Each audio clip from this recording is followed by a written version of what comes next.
Would you like to see the new Beyond Light raid be mechanically challenging, or would you rather it be more boss heavy?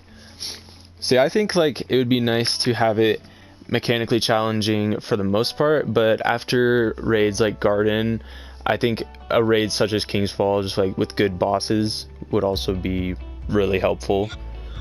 So I think more boss heavy is more important, but of course just mechanics is I guess priority 2 for me. Still be helpful.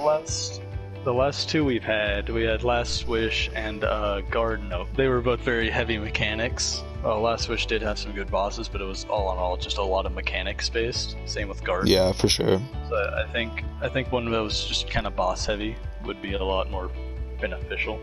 Boss heavy is definitely more fun in my humble opinion, simply because you know, you just get to beat up a bunch of like really tanky bosses. So I don't know, I think that's fun.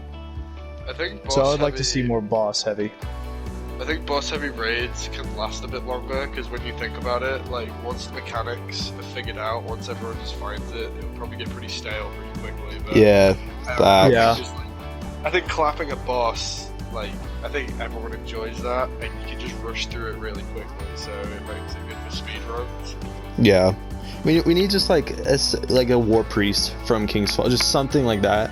Just an easy, or a Vosik, just kind of a, you know, not like super easy, but just kind of an easy just boss to just have DPS on, nothing crazy. Just a DPS check before the final boss. Yeah, for sure. The final boss is definitely going to be Clovis Bray, by the way, if you guys haven't looked into that. Oh. Isn't he Have you gonna be guys- like an EXO or something? Well, you guys know who Clovis Bray is, right? Leader of Braytech, and he's yeah, he was the leading, like one of the lead people into Exos. And so, but it turns out he's kind of a crappy person because he like experimented on people, and apparently that's a bad thing. So yeah, so there's a rumor that he, as he was dying, he uploaded his body into an EXO or something, and he's definitely going to be the final boss. He's going to look like Terminator. One thing I do not like, I absolutely do not want to see is something like the Wishing Well. I agree. Like, Oh, you can just cheat like, your way forward. Yeah, I completely agree with that. takes away like all of the work from it. Yeah. So like getting 1K and stuff was a lot less rewarding than say getting Vex or Oh, yeah, getting for the sure. Crux. With the new subclass trees looking more like the customizable Destiny 1 subclasses, would you like to see the current subclasses become more customizable as well? Do you think it would work as well in Destiny 2, and would it be balanced? I mean, it's just kind of ridiculous to me that you have to choose one, or like, you know, between 3 paths, and you can't customize it further than that. It would just be nice if you could choose individual abilities. Even if it might be a little overpowered, it's just like, it's more fun and it's a better experience. I, for one, am kind of looking forward to the aspects kind of thing.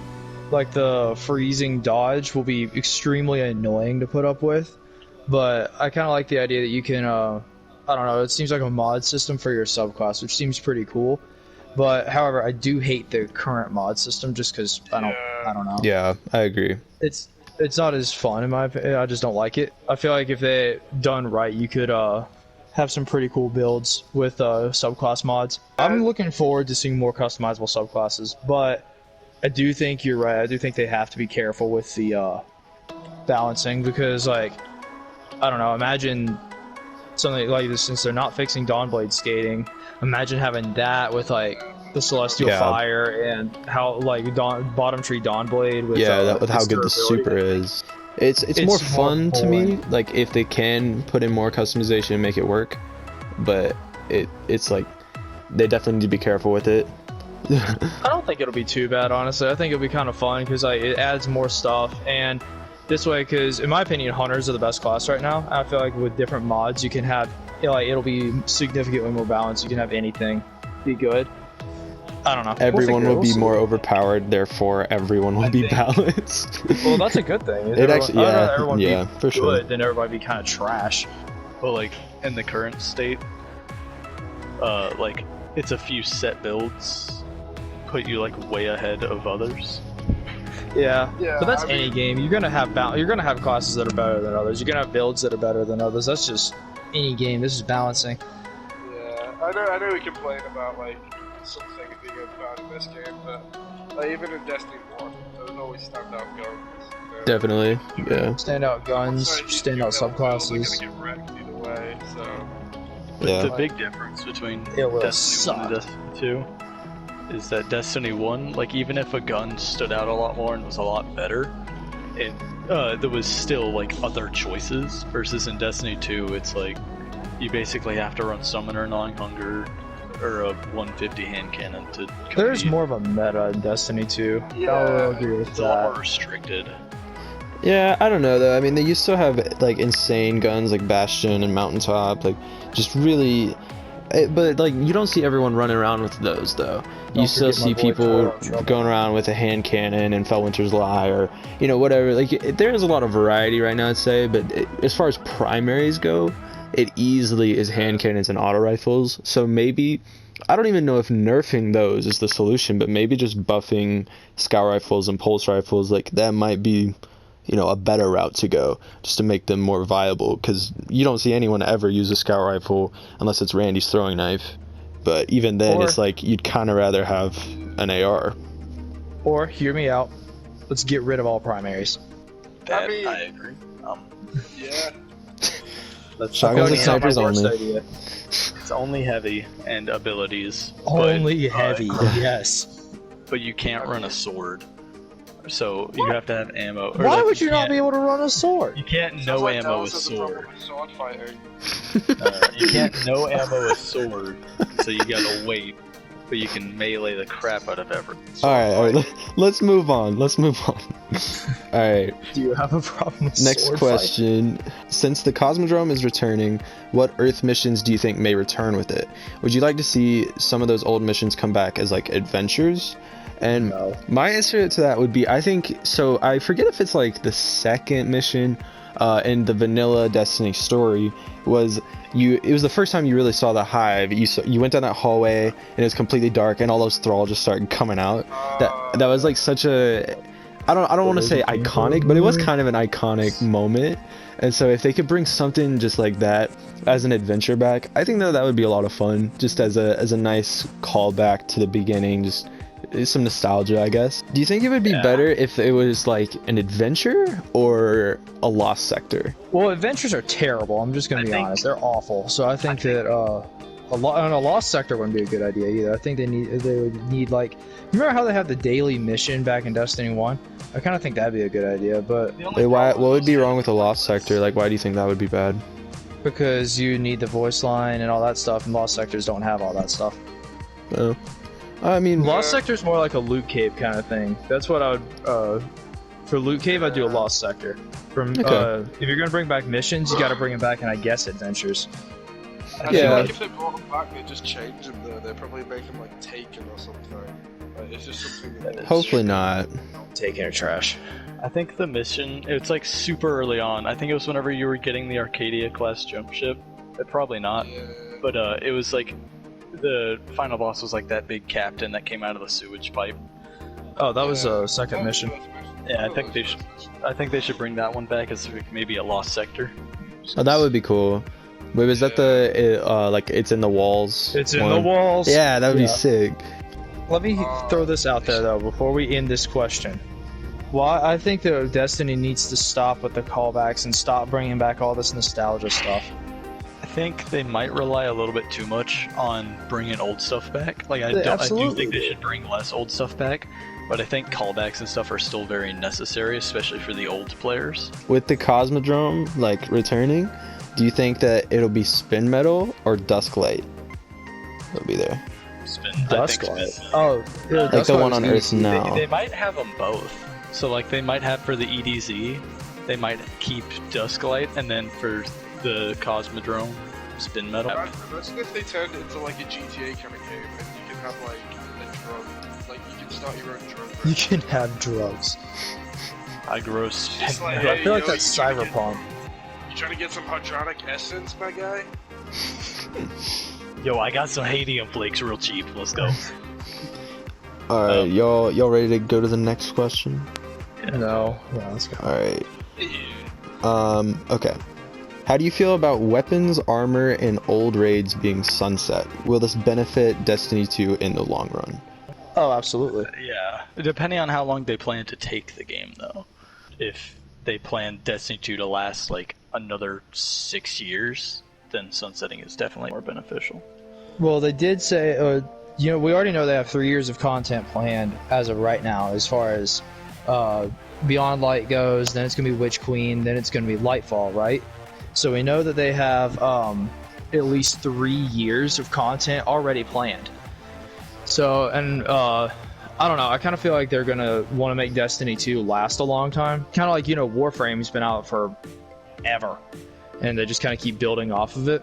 So I kind of think they'll do that with Destiny 2, is where they just like build off of it and it goes for like forever. Kind of already touched on this next one, but do you think that bringing back old strikes such as the Devil's Lair and the Will of Crota is a good idea? What about old raids like Vault of Glass? I I think think what it's they a terrible idea. I think they should not bring back them at all. I think they need to leave them where they are. Because all they're going to do is bring them back. People will be like, oh cool, it's here. And then people are going to get sick of them and it's just going to leave them as a bad memory. Just leave them where they are. Everyone loves them still. That's a fair point, yeah. Because the only way they're going to make it more interesting is if they change them, and then people are going to get annoyed that they changed it. Because they already did that. They brought back Mortal Glass for year 2, or whatever year it was, and people got pissed off. Yeah. It wasn't as good, yeah. It was bad. It's just two sides of a coin. You bring it back, yeah, it's brought back. Oh wait, it's different. Like, Yeah. Different bad. And if it's like brought back the exact same that it was, it's nice, like, but at the same time, it's like, well, we can, we've already had this. That looks lazy too, if you just bring Yeah. back at the same old time, content. it's like you're paying more money to play something that you've already bought. Yeah, true. Like, Yeah. It's gonna make people unhappy whether they change it or not. If they change it, then it's gonna be like, oh, well, this isn't, Vault of Glass or whatever. But then if they don't change it, it's kind of lazy. So they kind of just put themselves in a corner. So maybe it's not the best idea. Even though I am happy to see, I'll be happy to do Devil's Lair again. I'll be happy to kill Omnigul again. But it can still just kind of put them into a corner, I guess. Yeah. It's asking for people to get mad at you. Yeah. Another question I have for you guys. What do you think of Crota now being a dungeon rather than a raid? I think it's smart. I feel like it's a think good that's idea. smart, 'Cause yeah. it's not really worthy of being a raid, is it? Yeah, Hey, it's not careful. like, well, it was never the same scale as a Vault of Glass or a King's Fall. I mean, I love Crota, but it's just like, it is really short and it's really small, like compared to other raids. Well, and I mean, I guess, Eater of Worlds and all the other raid layers, it kind of fits with them to where they're not really worthy of the title raid, but they are, they still fall under that category, I guess. They're That's one longer thing- than a dungeon, but shorter than a raid. That's one thing they could have done with they could have if they didn't just want to blatantly bring back Fog completely, they could bring back a similar style in the form of a dungeon. It's rather than completely bring back Fog, they could have edited it in some way to where it's still the general premise of Fog, but in the form of a dungeon. So you don't At need that 6 point, people to it's do not each Fog. part. Yeah, to be honest though, I wouldn't be happy with that because I think the whole point of Crota is it never really took 6 people to complete it. I mean, you could solo it when it was at its peak difficulty, whereas Vogue, you had to have at least 4 people to complete it. King's Fall, you had to have 5 or 6. You had to have more people. So whereas I would say Vogue and King's Fall and Wrath, they should, if they're brought back, they should be brought back as a full raid. Crota never really required 6 people ever, or even close. So I guess it kind of would be nice to have it as a dungeon instead. The bridge will require a little bit of changing, but Yeah, that'll be the only Just part. flat But out take it out. the bridge never really worked. I mean, there were so many bugs and cheeses to get past it without having to actually do it. So yeah, They and they never converted- really did fix it until the very end of Destiny. Hey guys, thank you so much for watching. We're a new channel and we're really looking forward to Beyond Light releasing in a few days. So if you like Destiny content, we'd really appreciate it if you subscribed. Thanks. With that being said, we'll see you in the next one. Bye guys.